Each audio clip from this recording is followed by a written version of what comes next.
15 janvier 1993, 15 janvier 2020, cela fait exactement 27 ans qu'a eu lieu la conférence nationale souveraine au palais du 15 janvier, comme son nom l'indique. Bienvenue, chers téléspectateurs, à ce rendez-vous historique qui n'est qu'un rappel. Et pour en parler sur ce plateau, j'ai à ma droite Madame Mariam Diamous, qui est une victime, mais également une actrice politique. Bienvenue, Madame Mariam. Merci, bienvenue. À ma gauche, j'ai Monsieur Abdelrahman Diasnabaye, spécialiste des questions internationales et problèmes de gouvernance des États en Afrique. Bienvenue, Monsieur Diasnabaye. Bienvenue, merci, Téléchat. Un peu plus loin, nous avons le professeur Ahmad Mohamed Hassan, qui est juriste et constitutionnaliste. Bienvenue, Monsieur Ahmad. Bonsoir, merci. Tout de suite, comme je l'ai dit tantôt, 15 janvier 1993, 15 janvier 2020, ça fait 27 ans qu'a eu lieu la conférence nationale souveraine. Vous, trois, en tant qu'acteurs, c'était quoi d'abord la conférence nationale souveraine? La conférence nationale tchadienne, d'abord, c'est l'unité des fils du Tchad, c'est-à-dire débattre tous les problèmes qui ont miné ce pays pendant des décennies. Alors donc, à l'arrivée du mouvement patriotique du salut, donc il y a eu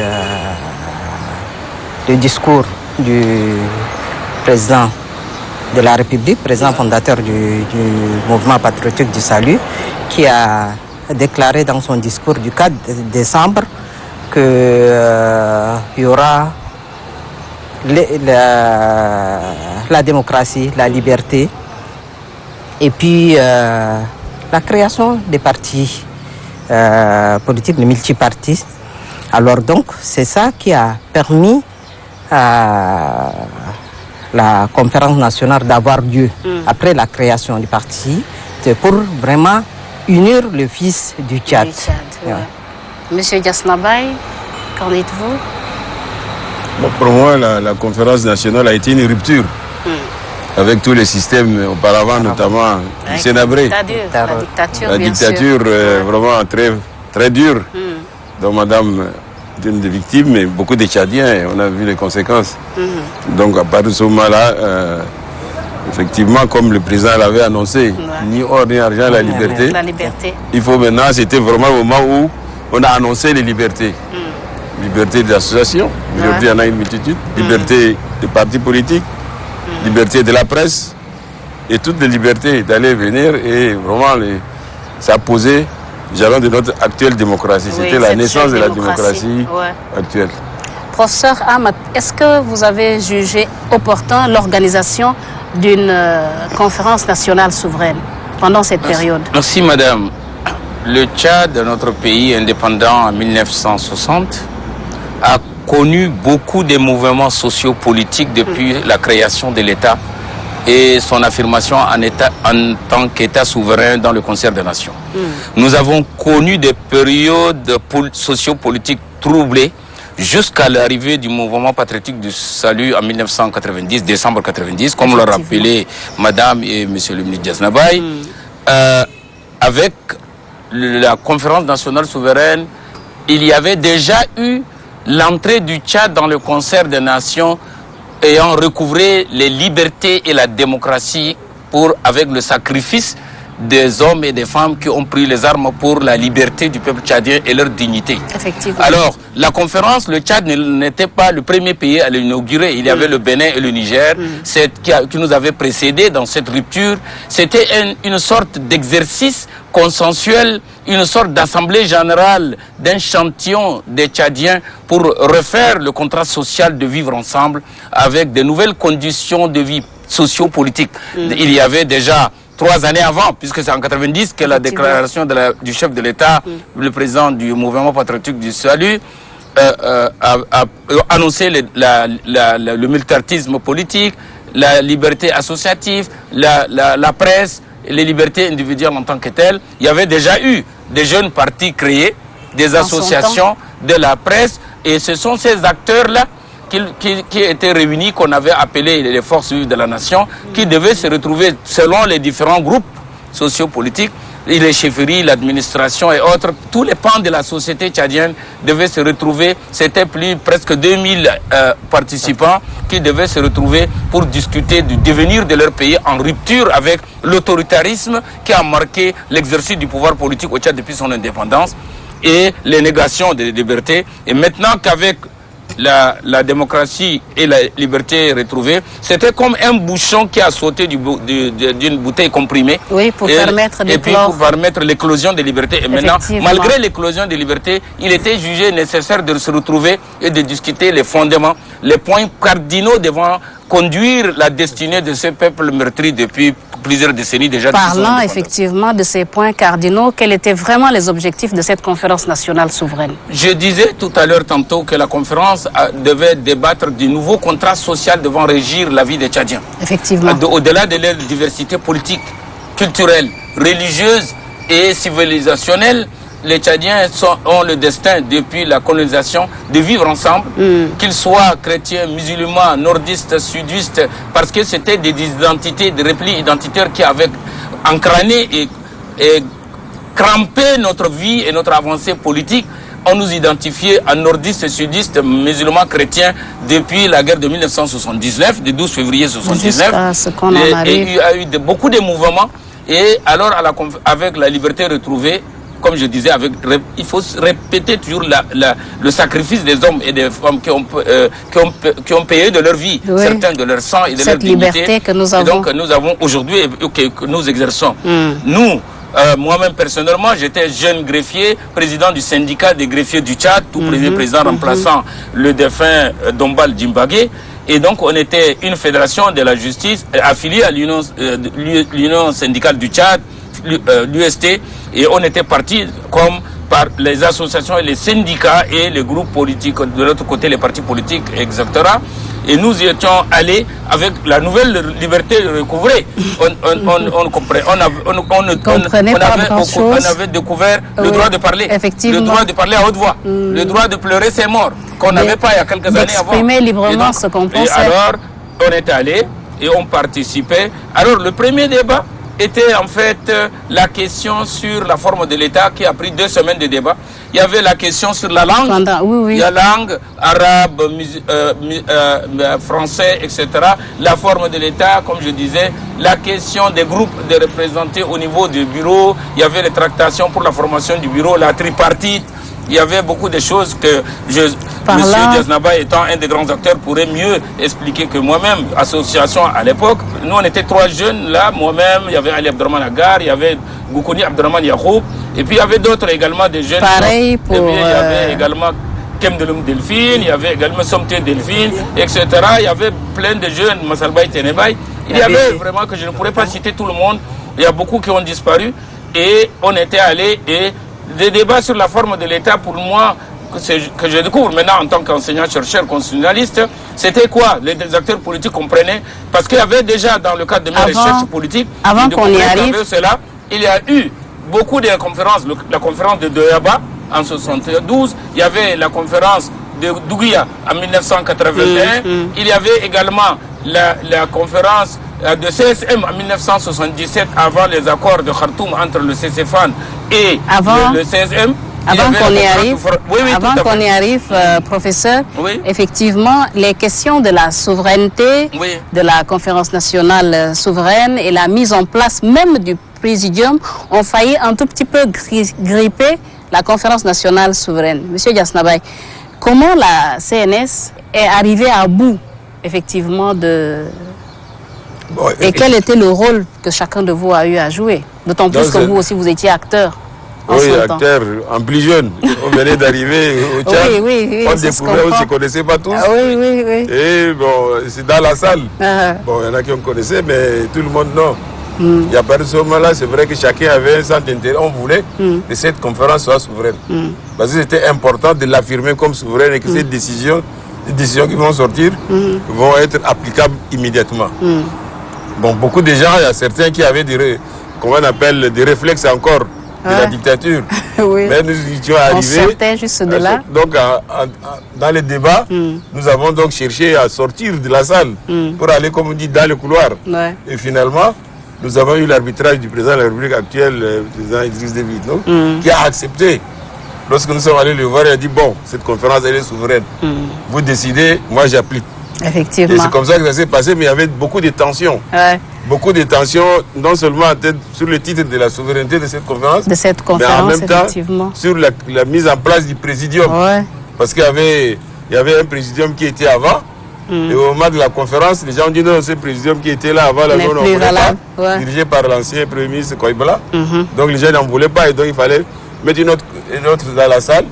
Et donc il y avait les partis politiques, mais la société civile était aussi dominante. Effectivement. Et donc il y avait une crise à un moment donné entre la société civile et les partis politiques d'une manière générale. Donc nous avons trouvé aussi une solution en sortant de la salle, en négociant, en dialoguant à l'extérieur, parce que dans la salle, ça a été vraiment très chaud. C'était très Et houleux.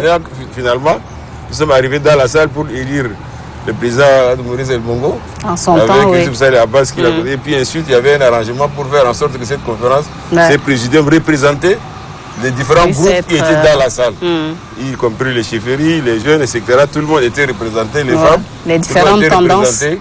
Toutes les grandes tendances étaient représentées dans ce présidium. Ouais. Et c'est comme ça que ce présidium a été lancé. Mais sinon, à un moment donné, c'était un peu difficile. Là. Effectivement, Madame Mariam Diamous, je crois que les couloirs, les coulisses ont été vraiment un pont pour la réussite de la mise sur pied du présidium et de la question également du bilinguisme, n'est-ce pas? Oui, bien sûr, comme disaient mes frères qui m'ont précédé, parce que les gens ne voulaient pas un peu, surtout les partis politiques, et puis c'est normal, comme on est encore débutant donc des choses. Alors donc ils n'ont pas voulu de la tripartite qui a organisé la conférence nationale.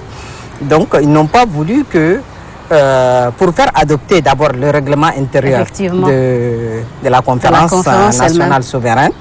Donc les gens étaient un peu hésitants parce qu'ils pensaient que non, même c'est bien écrit la conférence nationale souveraine. Donc, mais ils ont des doutes sur la souveraineté de la conférence nationale. Ah oui. Donc, et puis ils étaient obligés d'aller même partir voir le chef de l'État, qui est le garant de cette jeune démocratie. Ouais. Il les a rassurés.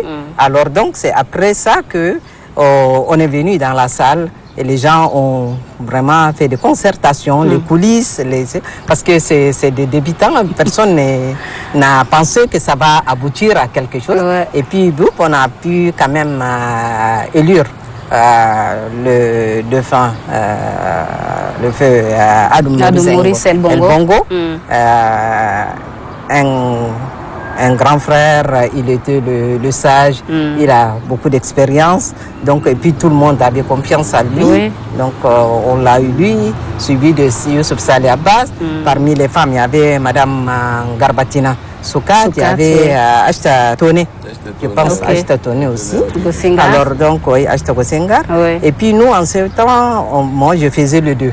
Donc, on avait notre association AFTD qui est présidée par l'actuel ministre secrétaire général du gouvernement, Mariam Mamadou. Donc, elle nous représentait à la conférence nationale. Et puis, moi, je faisais un peu, j'étais sa vice-présidente avec H.T. Selgué. Donc, nous, on faisait le 2 parce qu'H.T. Selgué était dans le parti politique aussi. Donc, on s'est relevé de temps en temps. On partait dans la politique, dans les concertations. Avec les politiques, on revenait un peu à l'association, aider notre sœur. Et puis, vraiment, ça a été une réussite. D'accord. Et puis, on a senti que le Tchadien vraiment s'aimait entre eux. Oui, ils se sentaient libres. Ils se sentaient libres. Il n'y a pas une dans la salle. Sûr. Quelles étaient maintenant les principales recommandations de la conférence nationale souveraine? Au moins, si vous pouviez nous en citer 2. Et selon vous, est-ce que c'était vraiment déterminant pour le Tchad actuel? Ce qui m'a tiqué en tant que victime, quoi, je parle, c'est plutôt l'amnistie. L'amnistie, quand la conférence nationale a amnistié tout le monde, donc c'est ça qui a rassuré les participants, parce qu'il y avait tout le monde, il y a les partis politiques, il y a les régions administratives, il y a les sociétés civiles des droits de l'homme, il y a les organisations, les ONG. Alors donc, c'est ça qui nous a rassurés un peu. Donc, et puis, comment on appelle ça? La mise en place d'un... je pense que si je ne me trompe pas, parce que ça fait 27 ans, Ouais, ça fait alors beaucoup d'années. donc il y a une résolution qui a été prise pour la non-violation aux droits de l'homme. Alors donc, et je pense que c'était appliqué automatiquement à la sortie de la conférence nationale. Professeur Ahmad, vous pouvez nous en citer une recommandation qui a été vraiment déterminante pour le Tchad actuel, surtout que vous aviez été également ministre de la Justice, garde des Sceaux.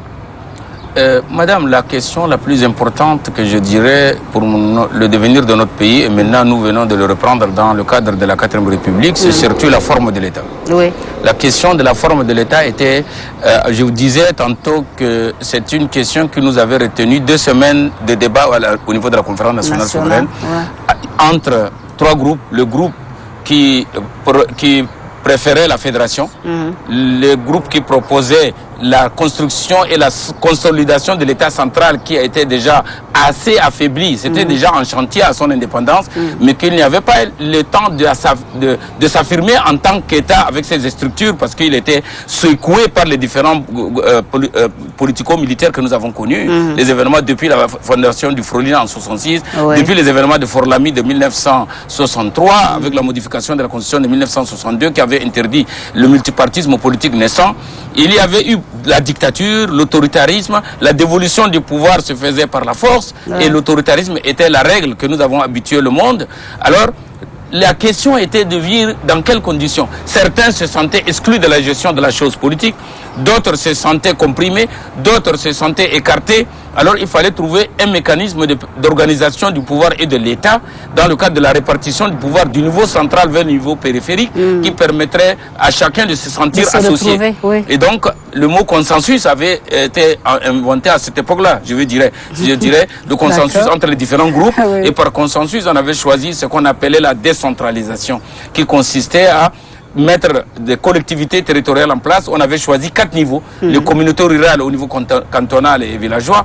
Au niveau des communes, c'est le centre urbain. Le niveau départemental devient également conseil départemental. Et au niveau régional, le conseil régional avec des conseils élus, une sorte de parlement locaux mais ayant des compétences administratives de prendre des délibérations pour la gestion des affaires locales de proximité.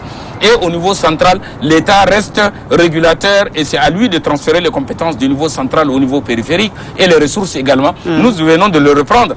Encore aujourd'hui, ça c'est quelque chose qui existait déjà avant, mais qui avait été affirmé à la conférence nationale souveraine. Alors, l'élément le plus important... Qui ne s'est que consolidé par la suite. Exactement. On l'a consolidé et affirmé par la conférence nationale souveraine. Ça veut dire que c'est un choix définitif. C'était un choix définitif et d'ailleurs 30 ans après on continue à le maintenir. C'est que nous avons opté pour que la norme de l'unité nationale rentre au niveau central, mais que les collectivités créées au niveau périphérique prennent les identités et les mécanismes des réalités locales en place avec des organes élus. Et c'est ce que nous sommes en train de vouloir essayer de mettre en place depuis la conférence nationale souveraine qui a accouché la constitution de 1996, adoptée le 31 mars 1996, avec cette forme-là, avec un bicéphalisme de l'exécutif, un président et un premier ministre.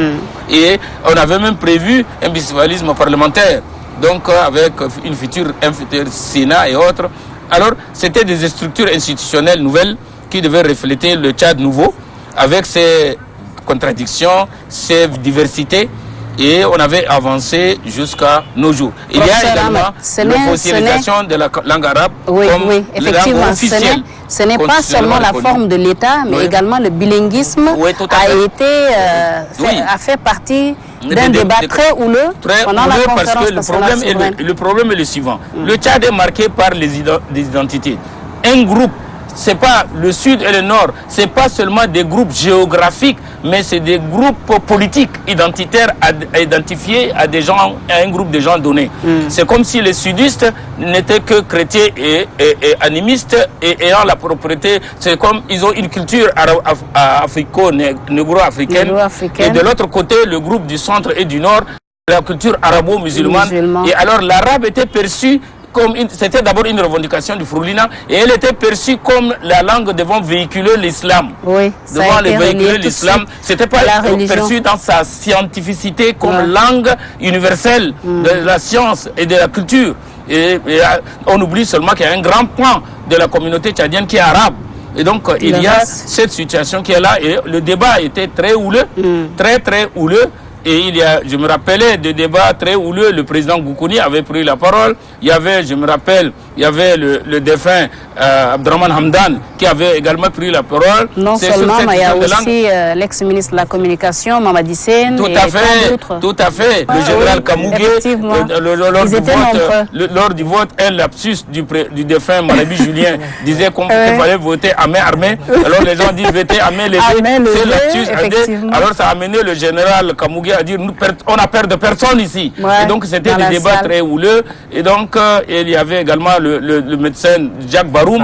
Et donc il y avait des moments qui sont émouvants, qui me rappellent. Oui, beaucoup ne sont plus. Et donc c'était houleux.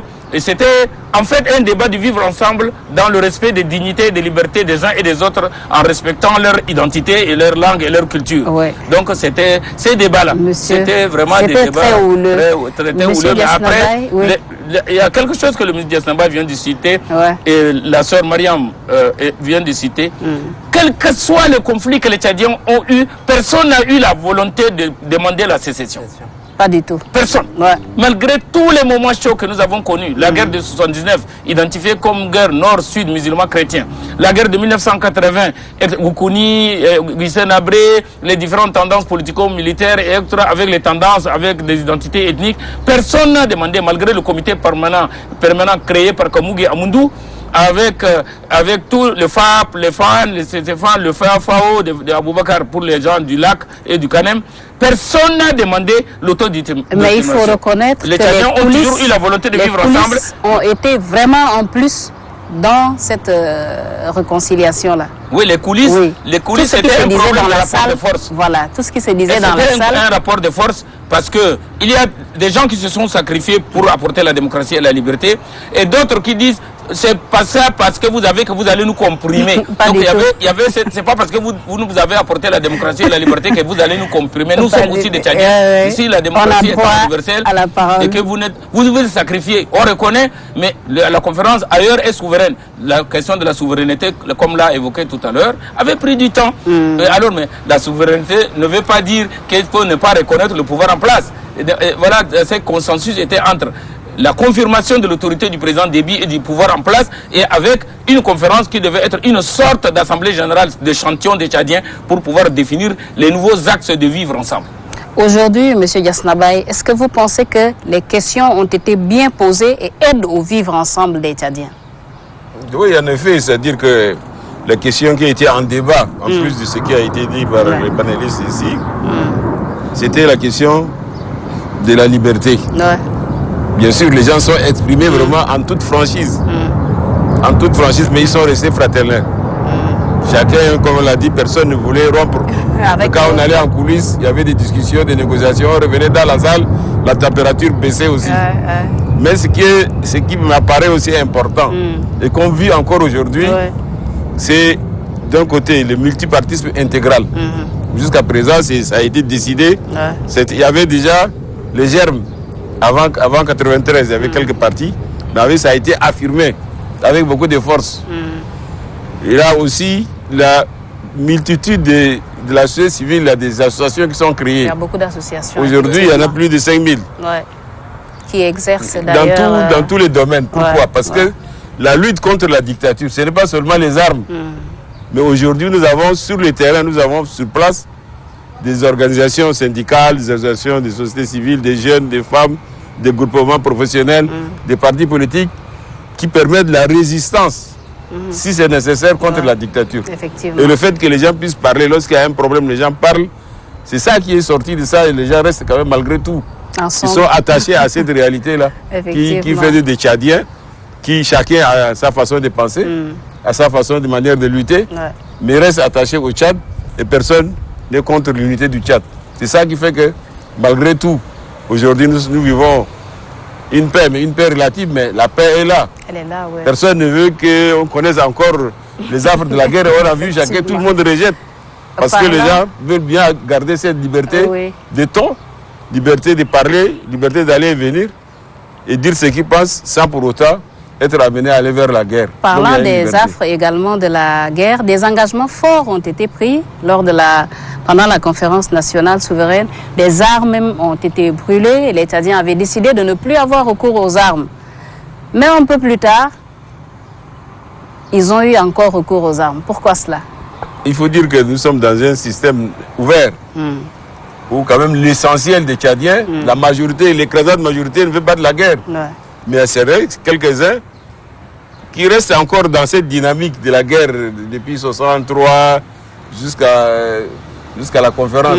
Il y en a qui sont restés dans cette idée-là qu'il faut prendre le pouvoir par les armes. Absolument. Et ça, quelques-uns en ont encore. On ne peut pas dire, mais l'écrasante majorité, plus de 98% des gens ne veulent plus de guerre. Oui.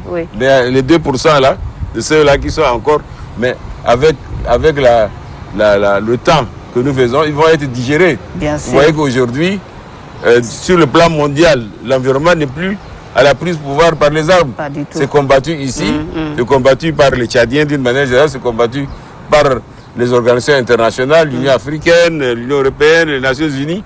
Dès que quelqu'un veut prendre les armes, bon, il est condamné. Donc, l'environnement est hostile. Et les gens vont être digérés avec le temps.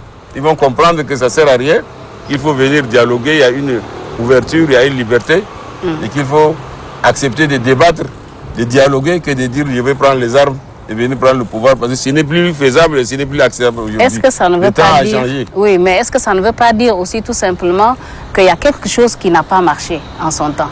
Vous ne pensez pas? Oui, je peux dire, vous avez raison aussi, mais le problème est que parce que les gens n'ont pas vraiment... il y a une déficit d'information. Il n'y a pas eu la sensibilisation en tant que telle. Parce que aujourd'hui, la conférence nationale a eu 27 ans. Au moment de la conférence nationale, les enfants qui étaient nés, maintenant, ils sont cadres. Bien sûr. Donc, il ne comprendra jamais si on ne lui a pas expliqué comment on est arrivé à tenir la conférence nationale. Quelles sont les recommandations sorties de la conférence nationale? Qu'est-ce qu'on a fait? Tu vois, la guerre qu'on a vécue. Donc, il ne va jamais comprendre. Ouais. Il va dire que nous aussi, on a vécu dans cette liberté et démocratie-là. On a grandi dans ça. C'est à nous de leur expliquer que vraiment, on a vécu des moments difficiles. Donc, et on ne veut pas qu'eux, ils passent par là. C'est pourquoi, aujourd'hui, les jeunes n'ont jamais compris comment... Aujourd'hui, il y a des jeunes qui posent la question. Le MPS a pris le pouvoir, ça fait 30 ans, il ne veut pas... Le MPS est arrivé comment? Sans savoir comment. Pourquoi le MPS a chassé la dictature? Pourquoi? Il y a certains qui posent la question. Pourquoi le MPS, pourquoi les gens sont sortis pour combattre les Sénabres? Mais c'est normal, parce qu'il y a certains gens qui n'étaient même pas nés. Ils ne connaissent pas. Tu vois? Il y a des Ils n'ont pas connu ce pan de l'histoire. Peut-être les enfants des victimes. Tu vois? Ils étaient des bébés quand leur père a été arrêté. Il a été tué. Tu vois, en grandissant, les gens vont lui expliquer que vraiment, parce qu'il y a eu la dictature, c'est comme ça que ton père a été tué. Alors donc, mais pour une personne qui n'a jamais vécu ça, n'a jamais connu, alors donc, et ses parents ne lui ont pas expliqué, il ne va jamais comprendre. Donc, c'est de notre faute aussi. En tant que parents, moi j'ai dit que c'est nous qui avons failli à notre responsabilité, à notre engagement. Tu vois? Donc, si aujourd'hui, vous voyez des jeunes entre eux s'insulter sur les réseaux sociaux, c'est notre faute, nous les parents. C'est-à-dire qu'on n'a pas été suffisant à la base pour leur permettre de comprendre ce qui s'est passé, comment vivre ensemble. Oui, bien sûr. Quel que soit Alpha, un Tchadien, un enfant Tchadien, c'est son frère. S'il veut ou s'il ne le veut pas, ils sont condamnés à vivre ensemble. Même si tu changes de nationalité, tu resteras toujours d'origine tchadienne. C'est ça ce que tu ne peux pas changer. Je reviens un peu sur le bilinguisme. On était sorti de la conférence nationale, c'est en mettant en place, tu vois, en faisant du Tchad un pays bilingue. Mais jusqu'à là, le Tchad n'est pas un pays bilingue. où on a 2 langues officielles, l'arabe et le français. Oui. Et puis chacun étudie dans l'une des langues. Mais le problème est que quand on dit bilingue, c'est comprendre les 2 langues, s'exprimer dans les 2 langues, parler et écrire. Tu vois? Mais le Tchad n'est pas un pays bilingue. Parce qu'à la sortie de la conférence nationale, moi c'est ça ce que je dis, on n'a pas pu mettre en place le bilinguisme en tant que tel. Mais aujourd'hui, au moins, dans la couche sociale, on trouvera toujours un Tchadien qui parle au moins le français ou l'arabe. Oui, bien sûr. Il y en a qui parlent également les 2. Oui, il y en a qui parlent les 2, mais ça, il y en a qui parlent les 2. Mais c'est toujours les arabophones qui font un effort pour apprendre le français. Mais nous, les francophones, on n'a jamais fait un effort pour apprendre l'arabe. Sauf que quelques-uns, des responsables, qui ont fait l'effort pour apprendre. Une minorité. Mais ce n'est pas suffisant. Donc on ne peut pas dire aujourd'hui que le Tchad est bilingue. Effectivement. Maintenant, parlons des bilans des 27 ans, professeur. Quel bilan pouvons-nous faire sur le plan politique, économique, sur le plan, par exemple, des droits de l'homme et du vivre ensemble même déjà des Tchadiens? Oui, madame, il c'est vrai que 3 décennies après, il est temps quand même de revisiter la conférence nationale souveraine, de faire une sorte d'évaluation des acquis de la conférence nationale souveraine, des recommandations, des résolutions que nous avons à cette époque-là votées, et qui, l'une des principales résolutions, c'était la nouvelle constitution, comme je disais tantôt, de 1996, et qui a permis l'organisation des élections libres et démocratiques pour la première fois de l'histoire politique du Tchad, où il y a eu plusieurs candidats aux présidentielles et aux législatives également. Et les élections étaient assez libres, ouvertes, et on a montré notre capacité de nous tolérer et de voter avec la nouvelle liberté recouvrée. On ne savait pas qu'un citoyen détenait une parcelle de la souveraineté et qu'il pourrait être l'auteur de la dévolution du pouvoir dans un pays où la dévolution du pouvoir est habituée à la violence. Et donc c'était quelque chose d'assez marquant.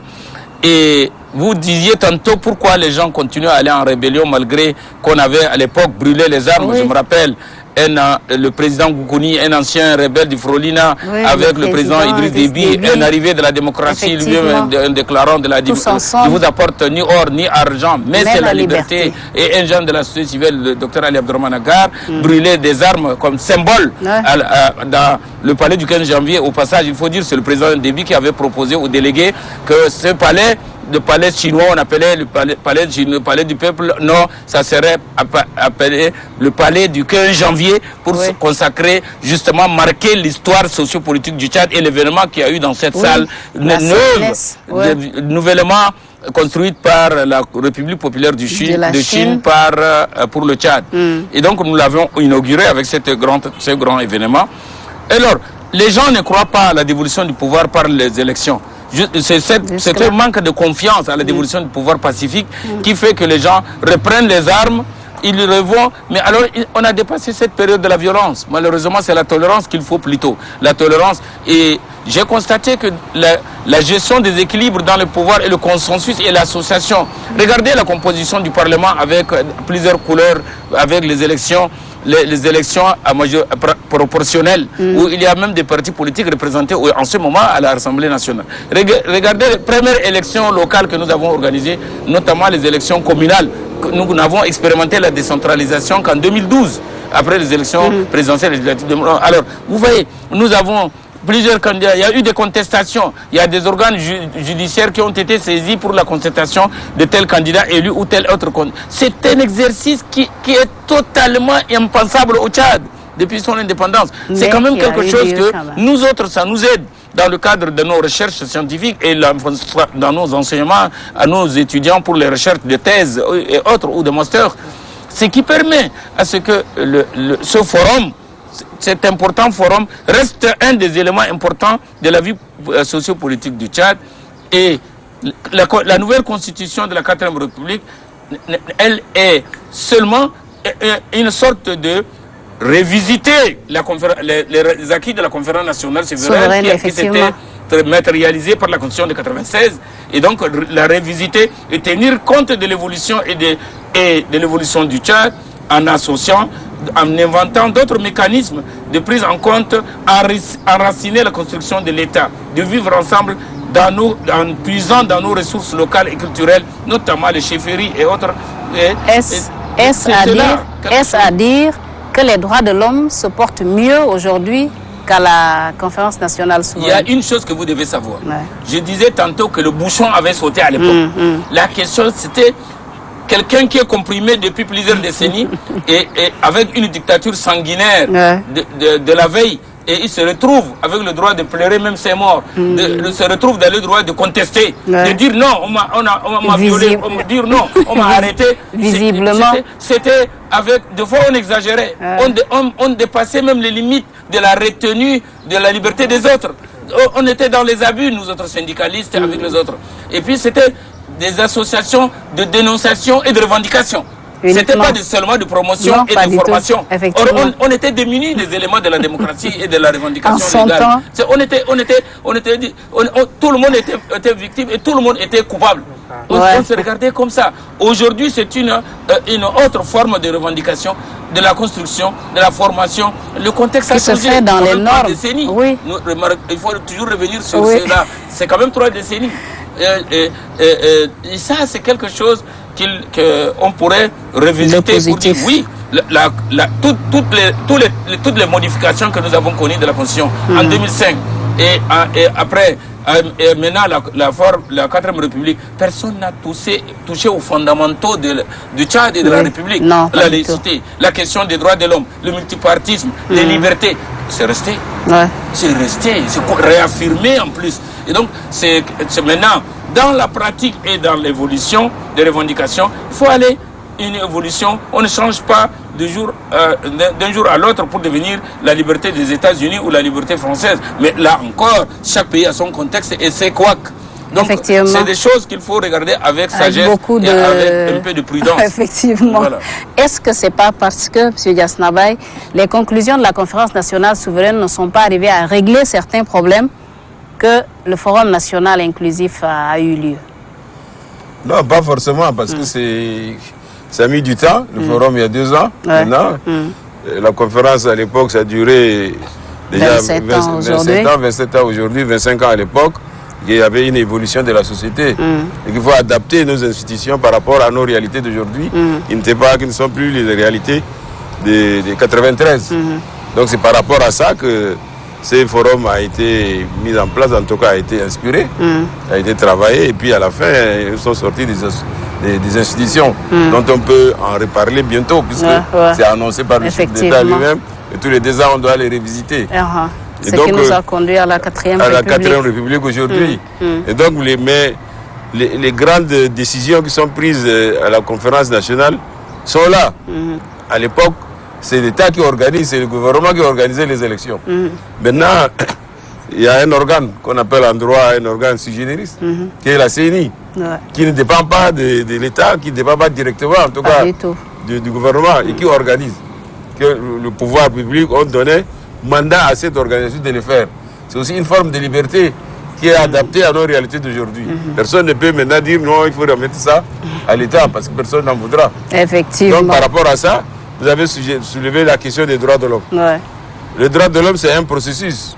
Il faut dire que je disais à une rupture entre ce qui s'est passé à l'époque du Sénabré, avec les 40 000 morts, avec vous ne pouvez même pas parler à côté. Effectivement. Et aujourd'hui, il y a une différence, donc ça évolue.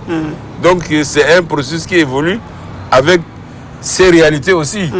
Nous avons des réalités que dans l'administration, dans ceux qui sont chargés de gérer l'État ou dans le domaine de la sécurité, il y a un peu de difficultés. C'est vrai que nous sommes très forts quand il s'agit d'État, défendre notre État, défendre, aller même au-delà, mais aussi nous avons des faiblesses quand il s'agit des libertés individuelles. Effectivement. Parce que les gens n'ont pas la formation requise. Parce que pour être policier, il faut avoir la formation. Or, les réalités font que beaucoup reste encore à faire dans ce domaine-là. Dans l'armée, c'est pareil. Dans la gendarmerie, c'est pareil. Ils font ce qu'ils peuvent. Mais à partir de ce moment-là, c'est vrai qu'il y a des difficultés, mais c'est à nous de faire en sorte que progressivement, nous avançons, faire en sorte que cette situation-là soit réglée. On doit avoir un rôle pédagogique, un rôle aussi de suivi. Et c'est ça qu'il faut demander au pouvoir public, de faire en sorte que les gens doivent avoir en formation. Mais ça demande beaucoup de moyens et du temps. Ça va venir avec Donc, le temps. ça donne l'impression que les droits de l'homme ne sont pas respectés. Oui, Mais là aussi, des textes aujourd'hui, les gens critiquent sur le partout. plan pratique, oui. Parce qu'ils ont la liberté de critiquer. La justice est critiquée, le pouvoir public est critiqué, tous les domaines. Mais c'est ça le sens de la démocratie, mais ça ne veut pas dire. Et ça permet aux gens aussi d'avancer, de pouvoir progresser. Mais je ne veux pas dire qu'aujourd'hui, tout est bon. Il y a des efforts qui sont faits. Des efforts restent à faire dans tous les domaines en matière de droits de l'homme. On les remarque. Mais c'est vrai que quand il y a un problème, les gens réagissent. Les exemples qui sont là d'actualité, il y a une semaine, 10 jours. Les exemples sont les gens. C'est parce que les gens ont réagi aussi. Effectivement. Tout le monde, mais à l'époque, qui pouvait réagir, qui pouvait réagir, chacun était là, c'est caché. Mais ça, ce sont les instruments que nous, on a pensé au moment de la conférence, qu'il faut mettre en place ces structures des associations, des forces des droits de l'homme, de la presse, d'ici, qui peuvent se battre lorsqu'il y a un problème, lorsqu'il y a une injustice quelque part, se battre. La justice doit faire son travail. Ça fait partie intégrante ce sont les structures qui sont mises en place pour faire face à des difficultés ou à des dérives quand ça arrive. Et c'est pour ça qu'il faut saluer ces efforts-là de tout le monde. Et quand il y a une difficulté, on voit aussi des problèmes au niveau social. Il y a les dialogues. Et c'est par le dialogue qu'on est arrivé aujourd'hui à régler aussi un certain problème. On continue de dialoguer, former.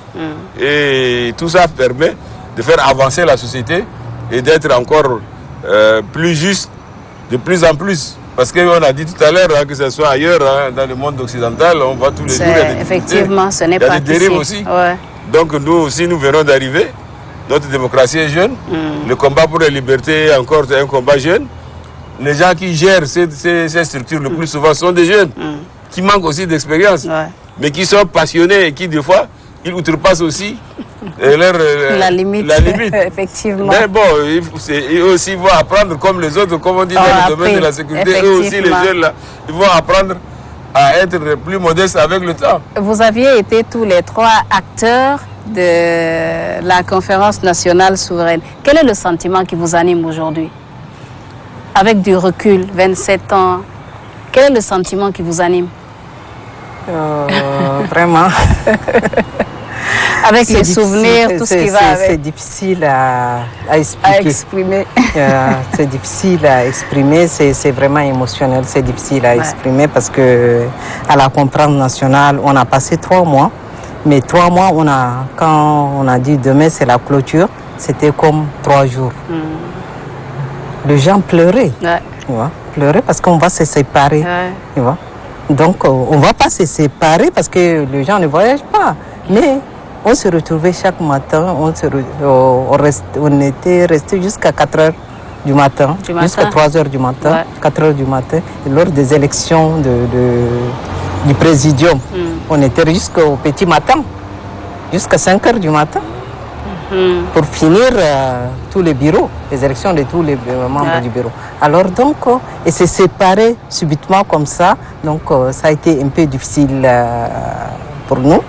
Et maintenant, vous nous faites revivre l'histoire. Vous savez. Et permettre également à ceux qui nous écoutent de dire, tiens, mais ils étaient là. Oui, ils étaient là. Donc, vraiment, il y a certains qui n'ont pas été. Vous savez, lors de la. Ils ne sont plus, bien sûr. Et puis, y compris le président du présidium, le feu Adou Maurice El Bongo. Donc, quand il voyait les gens tergiverser par-ci, par-là, et puis il prenait son marteau, il tapait, il en est ainsi décidé. Point barre. C'est clos. C'est clos. Alors, donc, tout le monde, maintenant, c'est devenu un mot de passe pour tout le monde. Vraiment. Et vous savez, je vais revenir un peu en arrière parce qu'au temps des Sénabrés, il y avait une seule association. Une seule association. Et c'est notre association, j'étais membre aussi, c'est l'association de femmes AIFAT, Association internationale des femmes amies du Tchad. Donc on a créé cette association pour vraiment discuter des problèmes des femmes et puis on a même inclus peur qu'on dise qu'on est en train de faire quoi que ce soit. On a inclus même les épouses des ambassadeurs étrangers accrédités au Tchad Donc on faisait les soirées de gala, on aidait les gens dans le cadre humanitaire. Hein. Et puis à l'arrivée du MPES, donc subitement, lors de la conférence nationale, je pense qu'il y avait 10 associations. 10, je pense. Il y avait Kamneloum Delphine et puis Enoch Djondang, l'actuel coordinateur de la G5 Sahel. Oui. Ils étaient dans le LTDH, tout. Il y a Ali Abdelrahman Hagar, Tchad No Violence. Il y avait Maria Mamanour, AFTD, Association des femmes tchadiennes pour le développement. Donc, il y a d'autres associations aussi, des associations des femmes arabophones.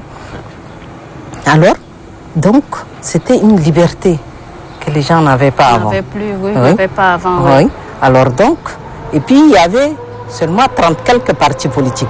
Regardez aujourd'hui, 38 partis politiques. Aujourd'hui, on se retrouvait avec 200 et quelques partis politiques. Une multitude. Après 3 décennies. On s'est retrouvé avec 200 et quelques partis politiques. Tu vois, et quelques, je ne sais pas combien, mais 200 et quelques, je sais. 214 partis politiques avec 5000 et quelques associations de la société civile.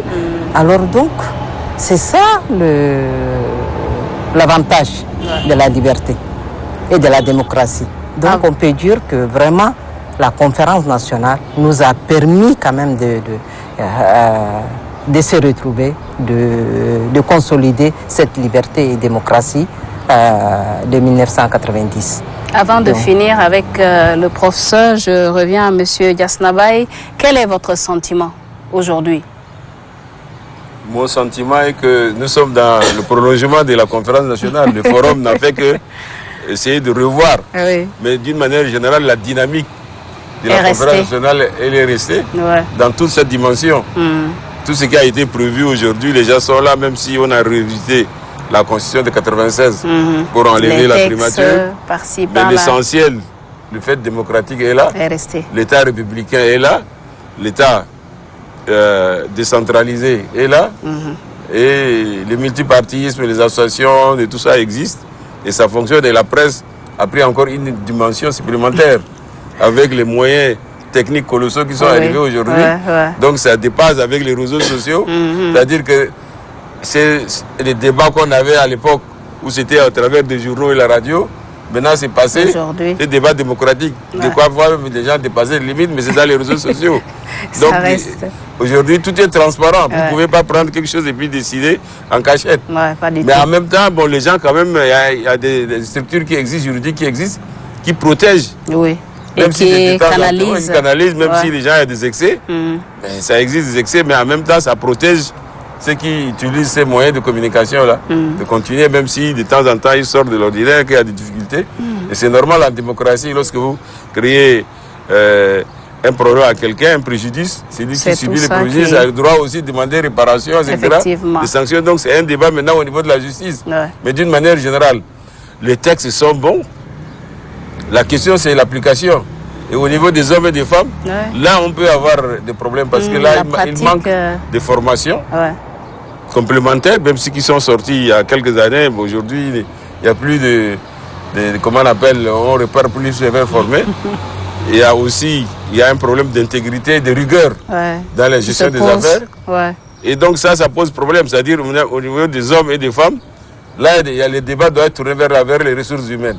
Parce que les textes, là, nous avons des bons textes.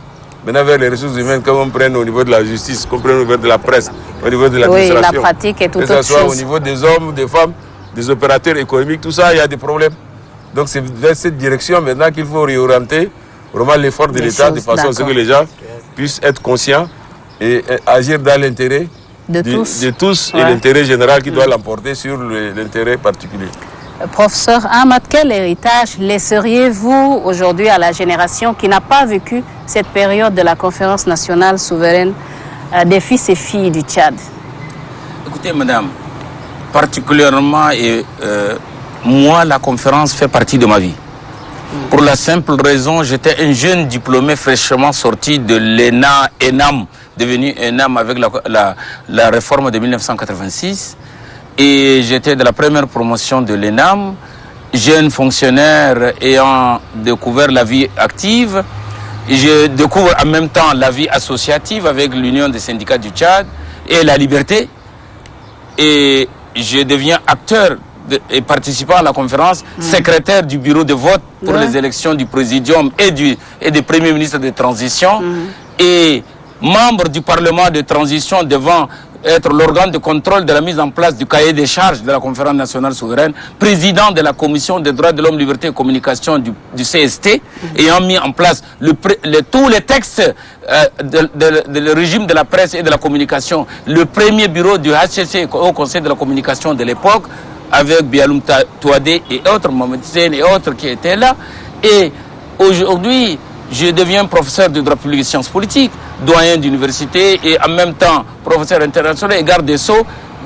Tout ce qui est conférence nationale souveraine a été un des pans entiers de mes éléments de recherche professorale. Pas seulement pour la validation de la thèse dans le cadre de la Constitution, mais aussi sur la validation en 2015 de titre de professeur quand il s'agit de la problématique de la construction de l'État et de la République dans les anciennes colonies françaises africaines.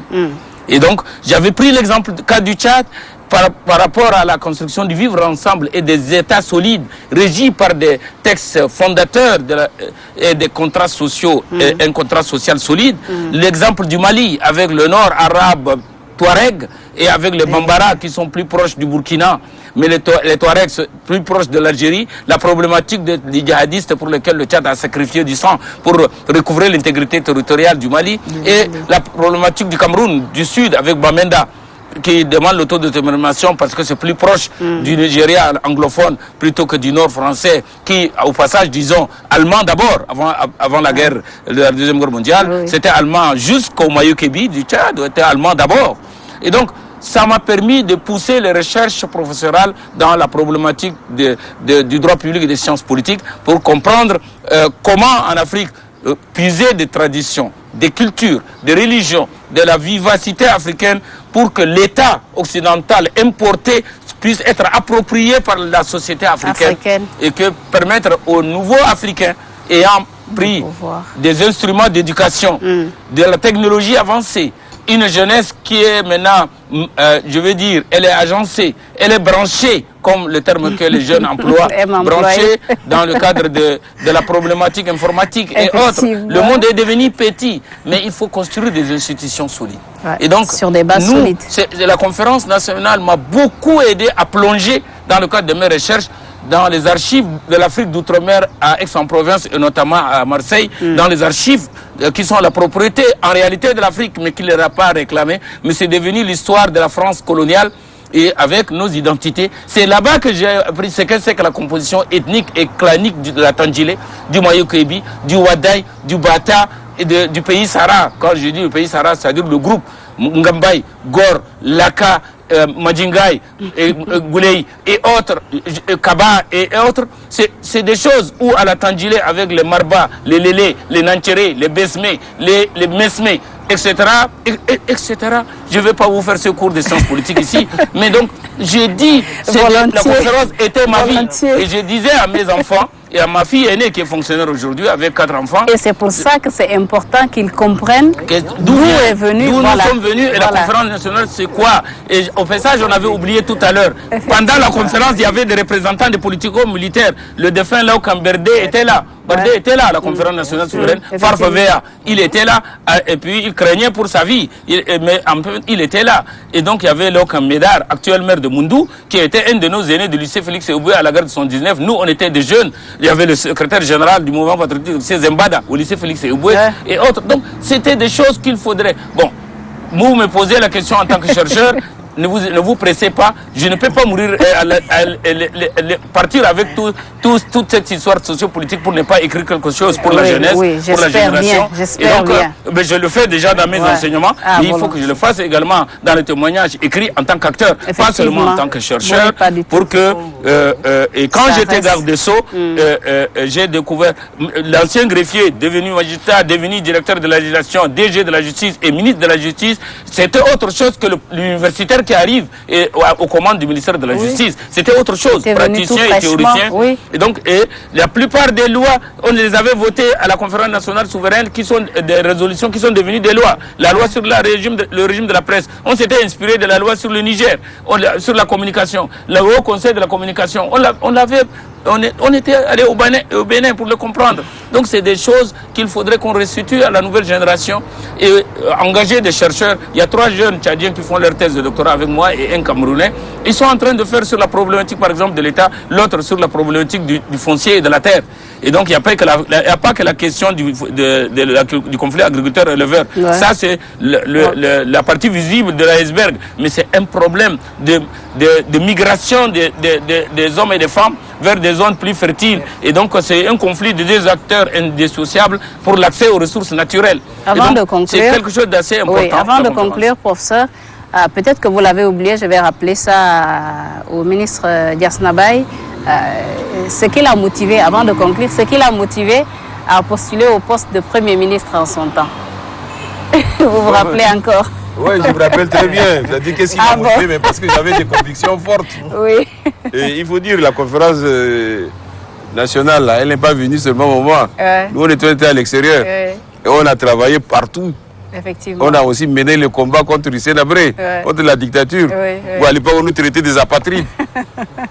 Et donc, il y avait des convictions fortes qu'on voulait. Et on dit, bon, il y avait cette jeunesse-là qui dit, bon, pourquoi pas. Aujourd'hui aussi, les jeunes veulent leur place aussi, bon, nous aussi. Sûr. Donc, j'avais ces idées. Et j'ai dit, non, ces idées-là méritaient aussi d'être candidat. Effectivement. Et de pouvoir les présenter et défendre. Ouais, donc, pas. Avec un certain nombre de gens qui ne sont plus aujourd'hui, on était des amis. Même le Mungar, on était ensemble. Et Mungar, on a été dans les débats à la Fédération des gens d'Afrique noire en France. On avait à peu près les mêmes convictions, hein, d'une manière générale, mais dans la pratique, chacun a sa personnalité. Mais les grandes orientations, on les a vues ensemble. Donc, venant avec ces idées-là, dit, bon, ces idées-là, nous les portons. Vaut mieux être là aussi pour pouvoir les appliquer. Oui, et aider les Tchadiens. Et un de nôtres a pu passer, Mungar, parce qu'on s'est entendu. Il faut qu'au moins 2-3 soient candidats. S'il passe, on va le soutenir. Beaucoup, M. Diasnabaye. Donc voilà les idées là. Un rappel pour permettre également à nos téléspectateurs de comprendre. Et j'étais jeune. Et comme les jeunes maintenant ils veulent bien sûr, vite, très jeunes. Tout de suite ils veulent être DG ou autre. Alors qu'ils viennent de il faut y aller pas à pas. Il faut aller pas à pas. Ça aussi des leçons qu'on a compris. J'espère que.